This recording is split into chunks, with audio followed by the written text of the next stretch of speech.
ပီးပြက်ကရိုးရိုးလက်ကင်ခေါ်ပြားတစ်ချောင်းနဲ့ကန်းကျေတစ်ခုလုံးကိုဖြတ်စည်းပေးနိုင်တယ်ဆိုတာသူကိုယ်တိုင်တော့မသိလိုက်ပါဘူးအစကတော့အပျော်သဘောနဲ့စခဲ့တာပါသူနဲ့သူ့တငယ်ချင်းတွေဟာမြင်းနဲ့ပင်လယ်ကြားမှာရေမြောင်းလေးတစ်ခုတူးဖို့ဆုံးဖြတ်ခဲ့ကြတယ်အစပိုင်းမှာတော့ရေကမြောင်းလေးတွေကနေစံကြောင်လေးလိုပဲစီးဆင်းနေခဲ့တာပါ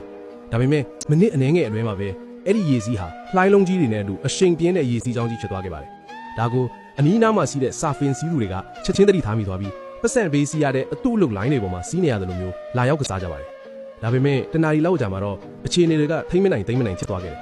ရေစီးကြောင်းကကန်းကျဲကိုတိုက်စားပစ်လိုက်ပြီးရေထဲမှာလေပြန်တက်ဖို့ခက်ခဲတဲ့ဝယ်ကရိတ်ကြီးတစ်ခုဖြစ်သွားခဲ့ပါတယ်